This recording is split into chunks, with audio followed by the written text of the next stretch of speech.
Good afternoon. Thanks for joining us. It's been almost 2 years since BC was enveloped by a deadly heat dome. It killed more than 600 people in our province, many of them vulnerable. It also spurred calls to make sure people have access to cool spaces. What's been your experience with extreme heat, and how do you want authorities to respond? And in our second half hour, kids are getting out of school. Parents and guardians, what are you doing to help them stay busy? I'm Dan Burritt, in for Michelle Elliott. Welcome to BC Today.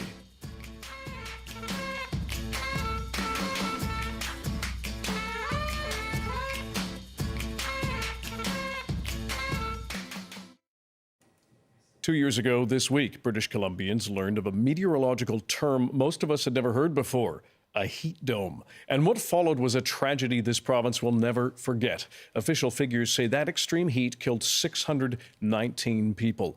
The village of Lytton was destroyed by a fire as temperatures rose to almost 50 degrees Celsius. Wait times for ambulances soared. Inequities in our communities were once again laid bare. And the mental health impacts are incalculable. Last year, the BC Coroner's Service called for greater support for at-risk people during extreme heat. And the province launched its formalized heat alert response system to respond to these kinds of weather events. But critics say more needs to be done to protect vulnerable people. In Vancouver yesterday, advocates staged a vigil to remember those who died and to call for actions like funding for air conditioners for people on low income.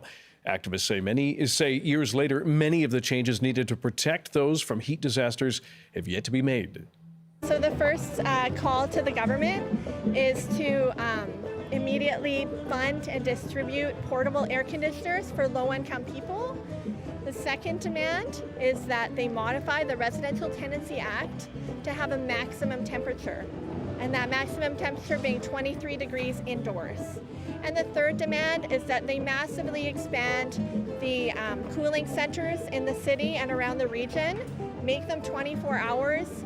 619 boxes were laid on the gallery steps, each representing a life lost during the unprecedented heat wave that lasted several days.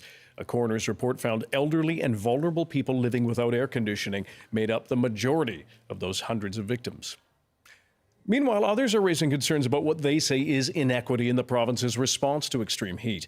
BC has strongly promoted heat pumps to reduce people's reliance on fossil fuels. But as Yasmin Ghanea reports, restrictions around government rebates are keeping efficient cooling devices out of reach for many. It gets incredibly hot. So here we have one of our two portable air conditioners. Chris Ramsey and his wife Sarah need 2 air conditioners to lower the heat in their Richmond condo. I've noticed that if it's 25 outside, which can be not a bad day, it tends to be 35 in here. A potentially dangerous temperature for their 17-year-old cat, Cheddar. So they looked into getting a heat pump that uses outside air to cool a home in the summer and heat it in the winter. Heat pumps are environmentally friendly and save money in the long run. The province and the federal government offer rebates for installing a heat pump.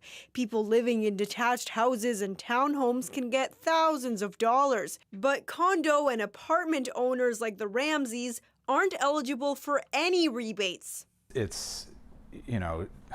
It's devastating. It's disappointing. You get told about this solution of the heat pump, and then you realize that it's so expensive. 3 companies all estimated it would cost more than $20,000 for Ramsey to install a heat pump.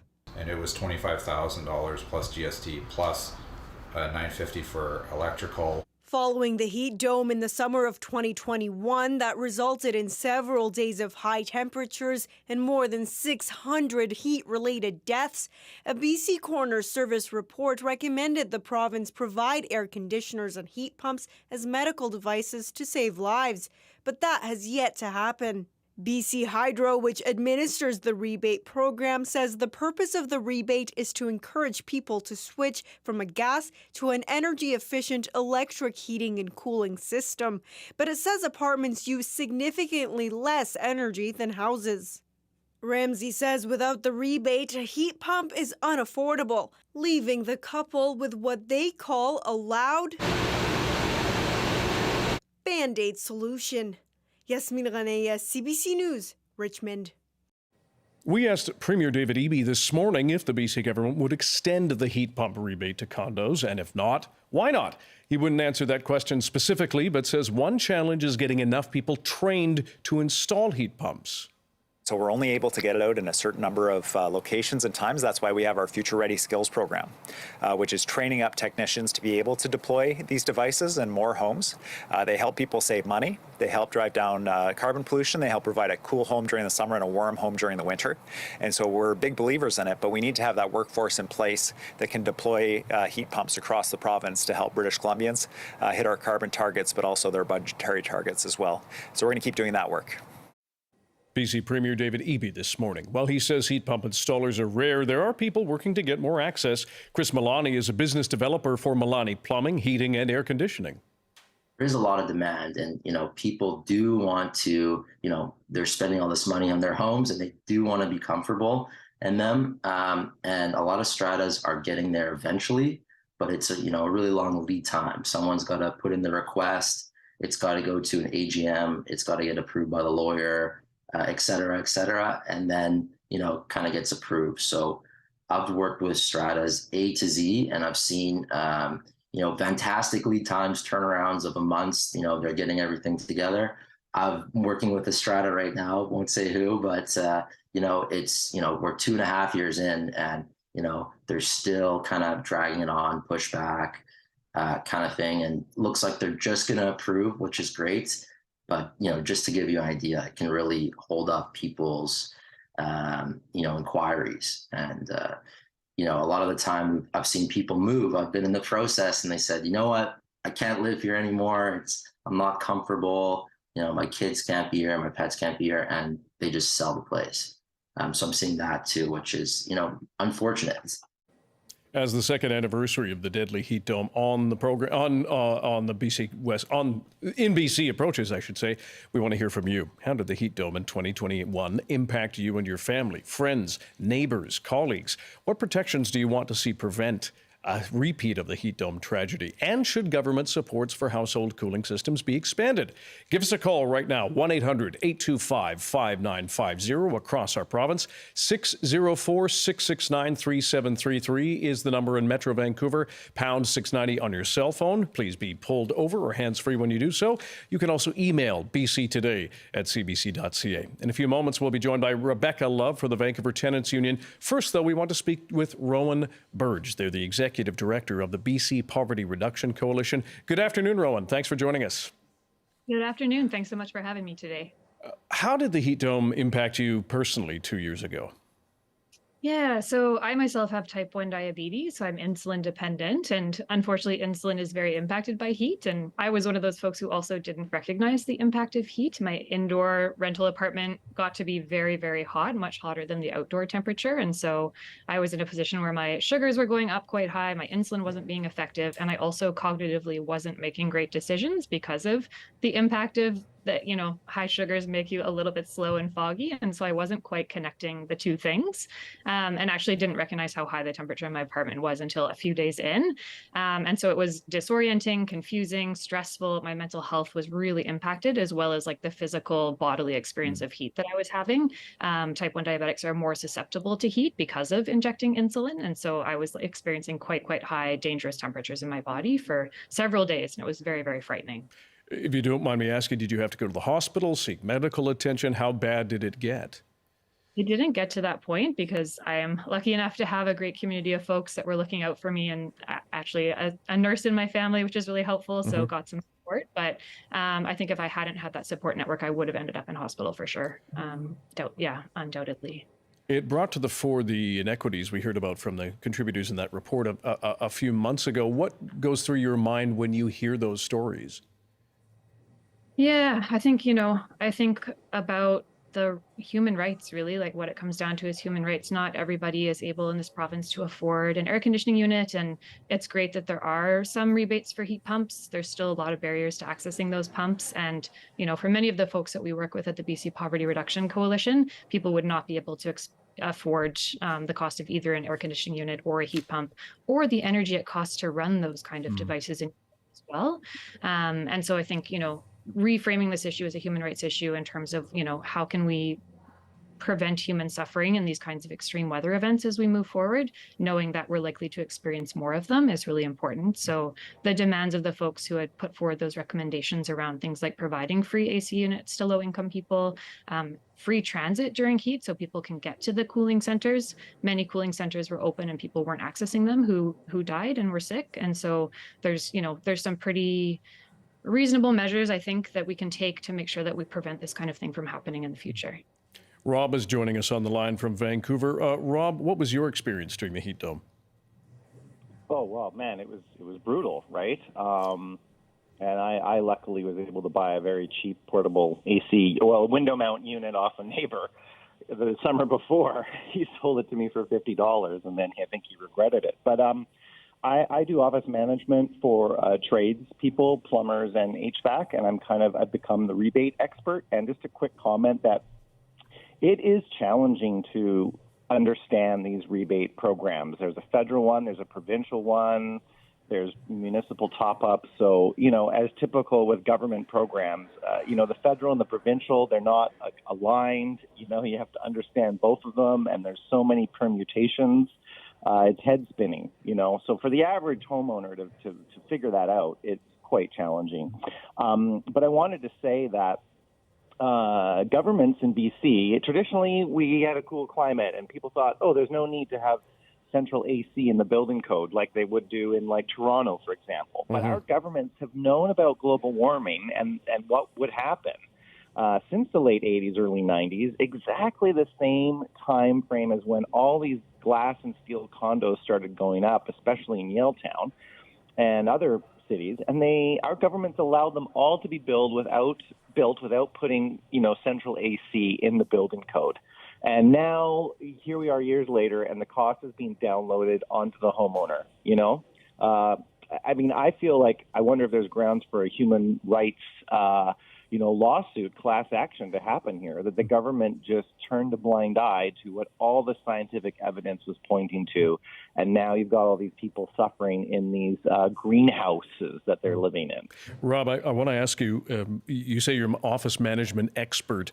What do you think it would take to retrofit either a majority or most of the apartments, offices, condos where people live in BC? And with that comes a huge number of costs, as well as whether or not the infrastructure like a building's electrical system can actually support them. Yeah. I'm just a bit of like the rebate expert for okay, fair enough. I became the provincial federal rebate expert, right? But, we know there's a huge shortage of tradespeople. So, we need a decade at least or more to get all the tradespeople up to speed. I think if we were serious about global warming and preventing deaths and, bringing down our greenhouse gases, rebates are one thing, but they should be going into these towers and retrofitting them with central AC where it's possible. It's not even always possible, depending on how they built them, right? If they don't have any central ducting, then you got to put a heat pump in every single unit. So it's just a ridiculous, foreseeable problem that our governments allowed to happen. Honestly, they could have changed the building code. It would have made condos a bit more expensive than they already are, but heck, they're already completely unaffordable. But then at least people wouldn't risk dying. Rob, we appreciate your call. Thanks very much. We'd love to hear from you wherever you are in BC. How did the heat dome affect you? Perhaps a loved one, neighbor, colleague. Give us a call, 1-800-825-5950. In Metro Vancouver, the number is 604-669-3733, pound 690 on your cell phone. You can also email us, bctoday@cbc.ca. Just before we get to Graham in Victoria, Rowan, I saw you nodding there a little bit on our video chat. What do you make of the fact that we have a shortage of people who are unable to install these things, but there are these concerns about costs as well as the infrastructure? Yeah, absolutely. I think your last caller, Rob, identified a really key point, that the building code up until 2023, as far as I understand it, didn't have any right to cooling mechanisms or requirements or regulations. And so it is a very new issue. Like, it didn't used to get this hot in BC. And so we've always been set up for the right to warming, like the concern that people will freeze in the winter. And it's a whole new issue. And so the issue of retrofitting buildings in all the apartments and the homes across BC is a huge one. And I think it's correct to say that maybe there isn't the labor force or the infrastructure to do it. And that is why I think, as a stopgap measure, especially for the most vulnerable in our society, elders, low-income folks, access to cooling is a really important issue. And that's why I think the air conditioning units would serve as a stopgap. If it is, in fact, because it's not the case in all buildings that you can install AC. And so it does create a massive problem. Graham is... Oh, sorry. My apologies for interrupting you there, Rowan. Graham joins us from Victoria. Graham, what's been your experience in the heat? Oh, well, my experience is I think we should approach it in a totally different way than just leaping to putting AC in everywhere. Because I've got a big 4,000 square foot house, and what I've done scientifically is stopped the infrared heat coming into my house in the first place. And all my southwest facing windows, which I have 8, I've replaced them with what they call reflective bronze glass, and it takes out 85% of the infrared heat. So you see, if you put AC in a greenhouse like a big high rise, all you're doing is allowing the heat to come in, and then you have to take it out. I relate it to similar leaving your front door open in the winter. You're allowing the cold to come in. In this case, it's the heat, of course. And what you need to do is block it from coming in. And it's fantastic, and it's now a passive way. I've invited people to come and see what it's like. It's fantastic. I've got 3 skylights, and one of them is over my bar, and you couldn't leave chocolate there before. Now I can leave chocolate. It doesn't heat up at all, the counter, and is right below the window. It's called reflective bronze, and it's fantastic, and I got my local people to do this. And I think this is the way government should be pushing for rebates for this. It cost me $5,000 to do it for all these windows, but now it doesn't cost any money for me to keep my house cool. And Graham, and I was going to ask you about the cost. So it's not inexpensive. And does it make a difference compared to something like a heat pump or air conditioning, as far as you know? It makes a huge difference. My wife can't believe it, and I've invited friends. I originally did the windows in our bedroom. We got 3 big windows in our bedroom, and it's absolutely fantastic. I did that 6 years ago, and it was a lot cheaper then, actually. Now everybody's got keen on, same with heat pumps. I got a friend who spent $20,000. I said, you don't need to spend that much. They're not that expensive. I don't understand. It's just a bandwagon, and the government's playing into it. I think the government, I've tried to contact them. They don't seem to want to hear it about it, but it is absolutely terrific. Right? All right. Graham, I appreciate, forgive me, we're going to get to a couple of other calls, but thank you very much for joining us. An interesting reflective window solution there that he's found. We're joined on video now and on the line by Rebecca Love, a volunteer from the Vancouver Tenants Union. Rebecca, thanks for joining us. How does extreme heat impact the tenants that you represent? A lot of the tenants that we talk to, they live in much older buildings, and those are the ones where there's not any kind of upgraded systems at all. We've been in a lot of buildings like that, and we do try to get people to talk to each other so that they can help each other come up with solutions around the heat. Mm-hmm. What did you hear from or after the heat dome 2 years ago from people? Honestly, I wasn't in the union at that point. I do believe that we got a lot of questions about legality of landlords saying you can't bring in your own AC or other cooling mechanisms. All right. And 2 years later, now that you're with the union, what do you want? What steps specifically do you want to see the province take to address concerns around extreme heat? For tenants especially, amending the Residential Tenancy Act to have a maximum temperature, the same way we have a minimum temperature for buildings. Mm-hmm. And Rebecca, pardon me, Rowan, I see you nodding along there. Let's get to some other calls here. Eric joins us from Victoria. Eric, what's your experience? Hi, thanks for taking my call. Well, I sell windows, so I know a little bit about glazing, and I'd like to echo what Ron said earlier about solar reflective bronze. There are other glazing options, too, that don't involve cutting out quite so much of the direct sunlight. There are low-E coatings these days, which you'll find on all windows, have different properties, and you can get some that reduce the amount of heat and ultraviolet that come through. So those are certainly good options.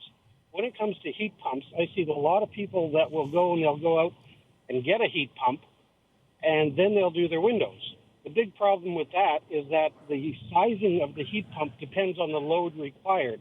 So if you don't change your windows first, then you may oversize your heat pump. And that means you're paying a lot more for a heat pump that you don't actually need. And I would echo what Ron says, is that the best way to prevent the heat from getting in is through the windows by getting upgraded low-E coatings or solar reflective bronze coatings on there. Another aspect of the rebate program is that for landlords, there is, in some cases, you cannot put a heat pump in a house. And there is no way for landlords to access the rebates unless you have a low-income tenant.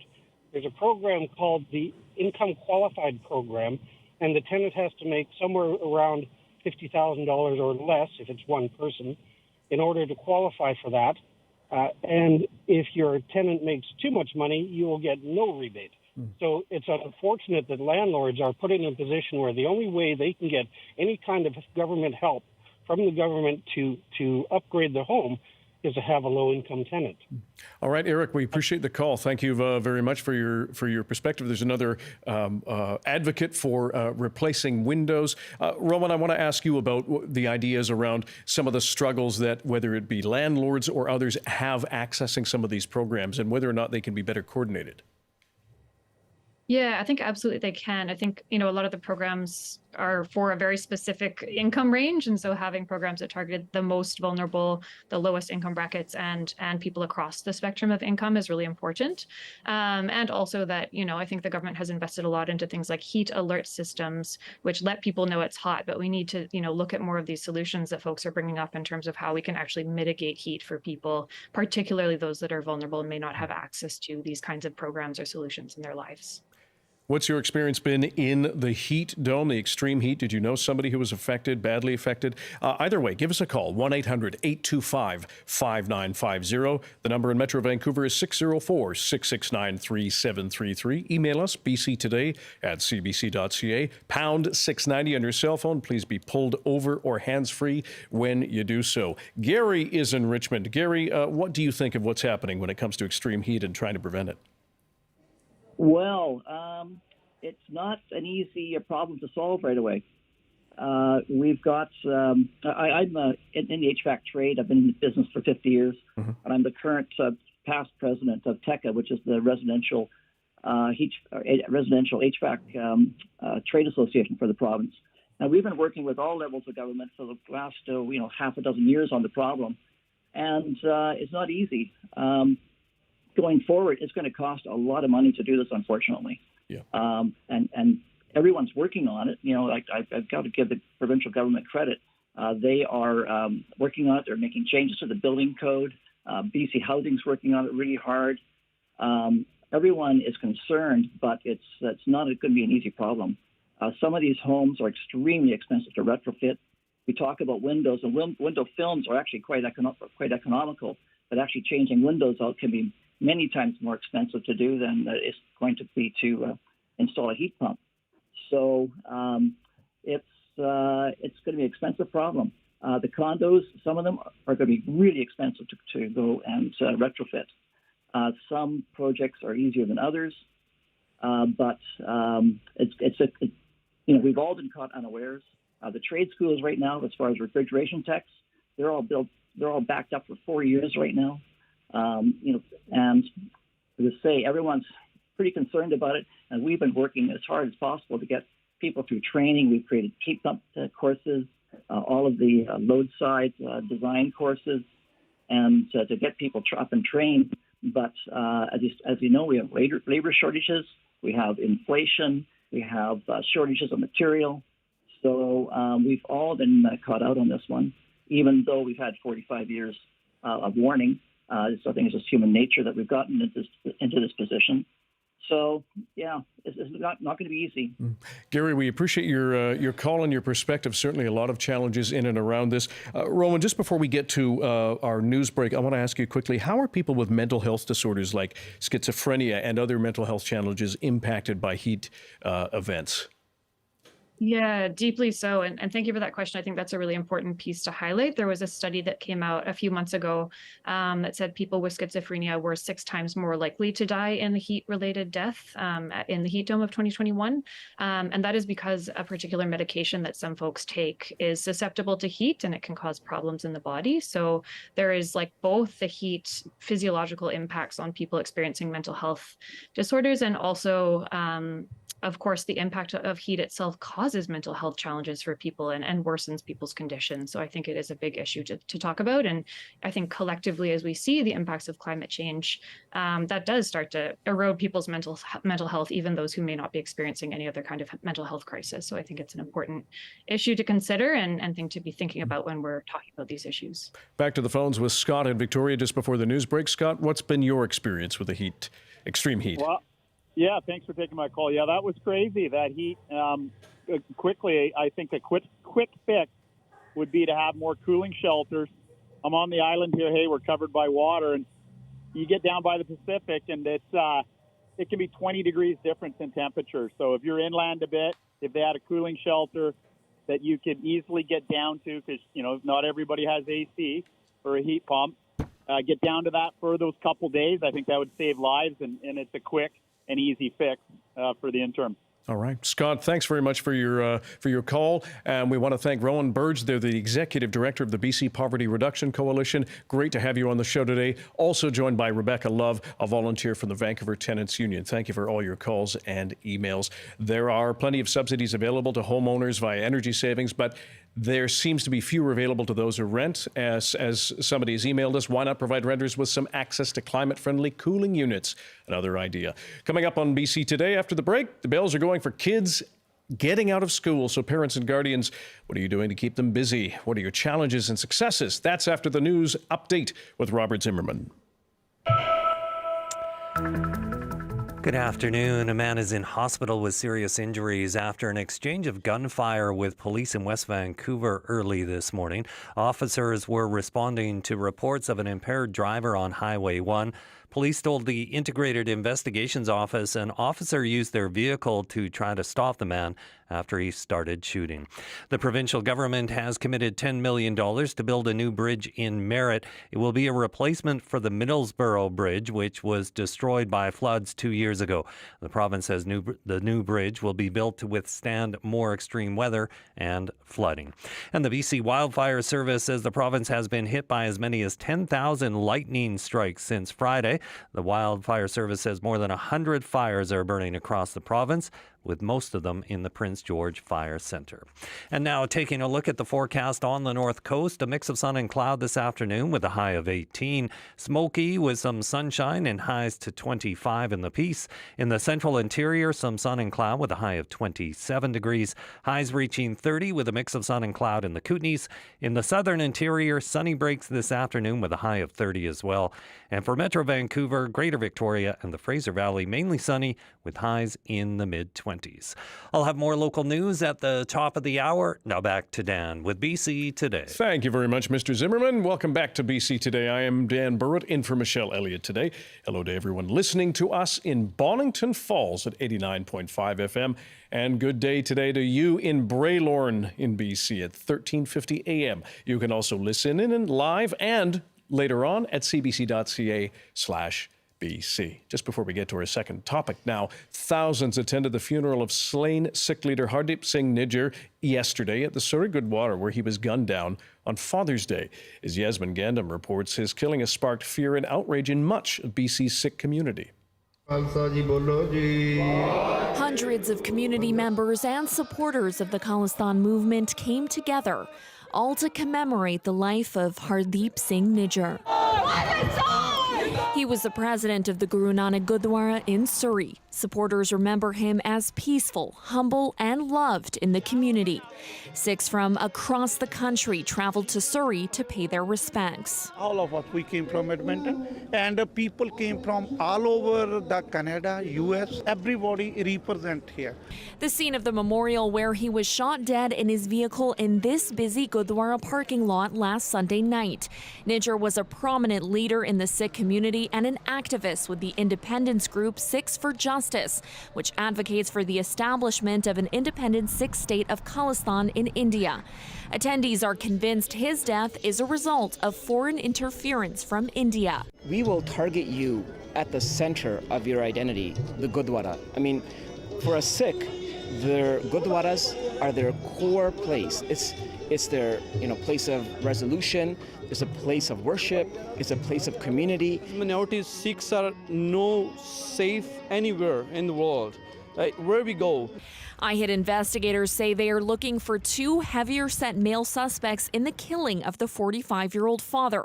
While police have acknowledged there is speculation stemming from the attack linking it to the Indian government, investigators say they have not linked the shooting to foreign interference, and there are no reasons to believe the Sikh community in Canada is at risk. This comes after a report released earlier this month by Canada's National Security Advisor named India as a major actor in foreign interference, including election meddling and disinformation campaigns on social media. Fear that the Indians are now resorting to violence on Canadian territory. I mean, there's a long history of Indians engaging in acts of violence against Sikhs in India. As a result, many Sikhs were granted asylum, refugee status in Canada. Nijjar was organizing an unofficial referendum for an independent Sikh state at the time of his death. Mourners gathered at the Guru Nanak Sikh Gurdwara for a final goodbye to Nijjar and say they won't be silenced. It's not an attack on an individual, but it's an attack on a faith. Yasmin Gandham, CBC News, Surrey.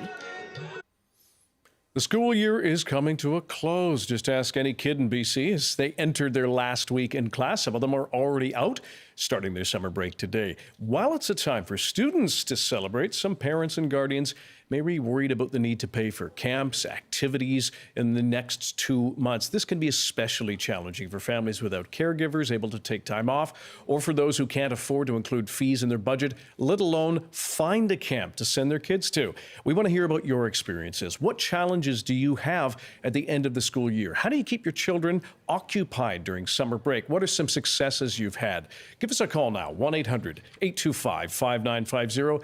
Our number in Metro Vancouver, 604-669-3733, star or pound 690 on your cell phone. You can email bctoday@cbc.ca. Joining us now is Amanda Watson. She is Senior Lecturer of Sociology at SFU and the author of The Juggling Mother, Coming Undone in the Age of Anxiety. Yeah, nice, subtle title there, Amanda. Great to see you. Good to see you. It's a stressful week in a lot of ways. I mean, a lot of kids are super excited. They're getting out. They're free from the books and all of that. Parents, guardians, grandparents, whoever's taking care of them, there comes some challenges with this week, right? Trying to figure out what they're going to do with these kids this summer. Yeah, it's a bit of a rush, like even if you're not a parent, you can kind of remember that this time of year we're really excited, we're getting outside, the weather is so nice. But what I learned having my kid be school aged for the first time last summer was that most camps fill up in February. so actually the rush in advance of summer it comes earlier. So if anything pivots, if anything changes in your schedule, your vacation or anything like that, then it's a real scramble right now. So just back up. I have to back up for a second. How many of the camps or whatever the activities that you look for, how many of them fill up as early as February? I don't know, because there's no centralized sort of camp list in BC or in Vancouver. So you're Googling and talking to friends and looking for signs at the community center. It's really hard to know when you should be starting and what a reasonable cost for a camp would be. And so interesting, no centralized database, even broken down by city or region. That's got to be frustrating. It's a shocker, I think, to parents. So some have childcare that maybe their after-school care turns into summer care, but those spots are so hard to come by, especially in Vancouver, the city. So yeah, it's just a Wild West. How have you found some parents and guardians supplement the loss of childcare because of school throughout the year if they're not able to get into a camp? Are there any solutions that you've found? I think a lot of people use their networks and rely on family members, exchange with neighbors, but it's stressful to put that onus on parents, and especially parents who are working irregular shifts, for example, or single parents. I think the summer represents an exciting time, barbecue season, et cetera, but also a really irregular schedule. We touched on cost a little bit.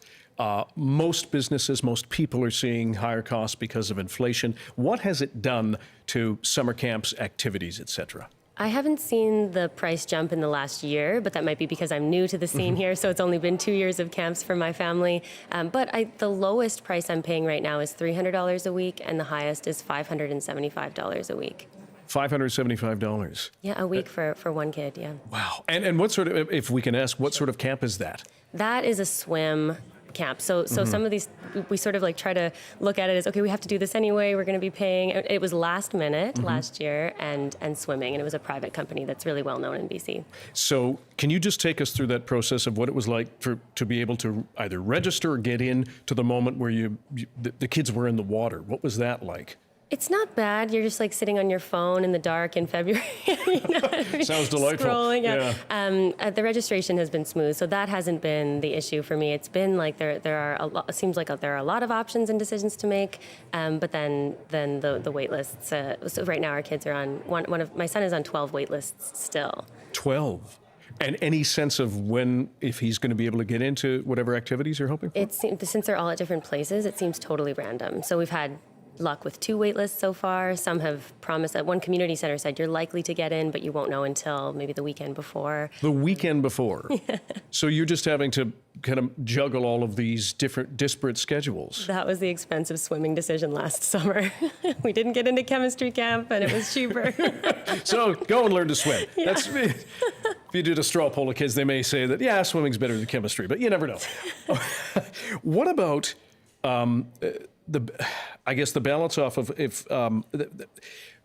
parenting trends, or if we can call them that, what is popular versus what is needed or what is necessary? Like swimming, I think most people would argue is a necessary skill. I think that's a great question because I think people take this opportunity to do something enrichment, right? And it's hard to get into swim lessons often in BC, right? So maybe if you're going to shell out, you'll pay for something like swimming.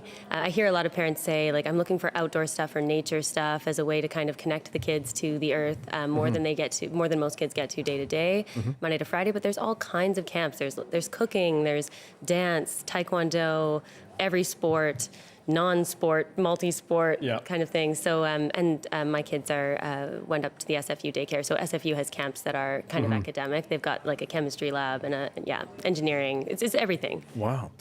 What has your experience been if you're a parent, if you're a guardian, if you take care of kids or know perhaps neighbors, friends who are looking for places for their kids to go in the summer months? How are they finding opportunities to keep the kids occupied? Give us a call, 1-800-825-5950. Our number in Metro Vancouver, 604-669-3733, pound 690 on your cell phone. I said star a couple of times. It's pound. You can also email us, bctoday@cbc.ca. Summer isn't all worry, as we've talked about. How can kids and families benefit from the kids' free time, maybe when they're not in something so structured? I love the summer for that. Just sometimes you can't get your kids engaged in free play when you want them to. So I think that's a struggle when it's a work day or for a working parent. But it does relax things a little bit. Like I'm still excited, even though we're going into kind of like the irregularity of the schedule. If we can spend more time outside because the weather's nice, if they get into it, they can go out and like shoot hoops for an hour. It's so lovely that we have the space to do that when sometimes in the school year you don't have the weather or the time, get to your homework and get to bed. On the other side, for parents who are working, and perhaps they're working different shifts, they're working different hours, is there anything that you found that employers can do to better assist them when it comes to managing the expectations and the responsibilities that parents have? I think if employers are aware of this, then they might be a little bit compassionate. Because one of the things about camps is, for many families, they're in a different camp every week in a different part of the city or even in a neighboring city. So it can cause a lot of irregularity in terms of the commute, so like if a little flexible when someone is late or has to leave early, just flexible policies in general are the things that, scholars of labor are always recommending because they're way more family friendly. In your experience, how long has it been? How long has the reality been that these camps fill up so quickly? This can't be a recent phenomenon. I think that we're so desensitized to childcare crises in BC that, I haven't seen anything in the literature through my own research about this. Like, I wasn't looking, but you would have thought that if this was such a labor burden for parents, that something might have come across my desk.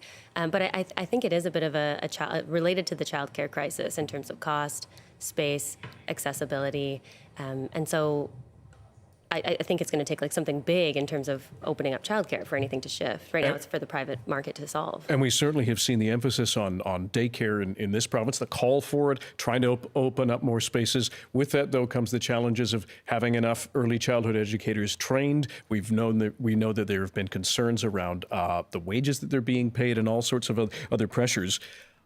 I talked to a colleague today who mentioned summer school and the fact that they're keeping their child in there. How much of an option is that for people? I'm not sure how available it is in BC. I suspect it varies a bit by school district. And if it were an option for us, I think our child would protest. Like, I'm glad that they're not listening to this. But I think that the reality is that a lot of parents need to make that decision if they can, especially if it's free. Hugh writes us an email. He says, the issue these days is not keeping kids busy, and that's in quotes. It's providing the opportunity for engaging in non-screen activities. And I see you nodding there, Amanda. The classic strategy is to arrange play with other kids so one adult can watch while other parents can get some time for other stuff. Our neighbors' kids play around the co-op, doing some kind of live-action video game that they invent on the go, the kind of unstructured play that makes kids more mature. Our kids used to take part in elaborate TV interviews, shows, pretend stores, pretend cooking, building forts, setting up tents, yard golf, and a lot of running around with sticks. Everyone loves sticks as a kid, except when you put your eye out. Don't do that. Don't hit your brother. I heard that a lot. The unstructured play, that is, we touched on it earlier. We know that there's a push, perhaps among some parents and guardians, to keep the kids active like that. But it's that unstructured play that really, as we've heard, tends to sometimes create the most fun, doesn't it? Absolutely. It was so dreamy to hear that. I was like imagining those summers. Like, I ran around so much outside. In the city, it's a little tough. Like, my kids are, and it depends on the age of the child as well, right? Like, you can send a 12-year-old off on a really, really fun bus adventure or something with a friend. But if they're, 5 and 7, as mine are, they're needing to be supervised a little bit more. So the unstructured play, I think, is the ideal. We all want that for our kids. But when you're busy in the home and the screen is there, I think that it creates tension. And I'm a little bit intimidated by having them unstructured all day at home if I'm trying to work, because I know I'll have to rely on it. Yeah. What about that reluctance and partial relief, knowing that, okay, if I have to work from home, I can't find them in a camp, at least I know they're home and they're doing something relatively safe if they're on screen time a little bit more than they normally would be. Oh, absolutely. I have no guilt about that, and parents shouldn't, right? Like, we're just trying to make things work, and if parents are less stressed out, kids are less stressed out. So I think that there's a lot of shame game around screen time. It's very competitive. It feels like it is, right? Like, you don't want your kids to be the ones who are watching the most screen time or playing the most video games, but in the summer, I'm going to use it as we need to so that I get a break too. Do parents and guardians, based on your experience, really care about that stuff? Does it get that competitive? They do care. I actually don't think we're that competitive with each other, but we're sensitive because we're all trying to do so much with so little. So in interviews for my current research, what I'm learning is parents, from different communities, from different households, are all putting a ton of intention into their parenting. Nobody that I've spoken to has been like, I don't really care. They'll figure it out. Like, no, I think we're in an era of parenting where people are really engaged. We're coming out of a mental health crisis, maybe, hopefully coming out of it. It's parents have a lot of pressure, and they're really trying their best. What else are parents and guardians able to do for themselves, particularly when they have perhaps come out of, as you mentioned, and we're still in this pandemic, it's not over yet, where they have had to be a teacher, where they've had to homeschool their kids, and finally they got some relief when children were sent back to school.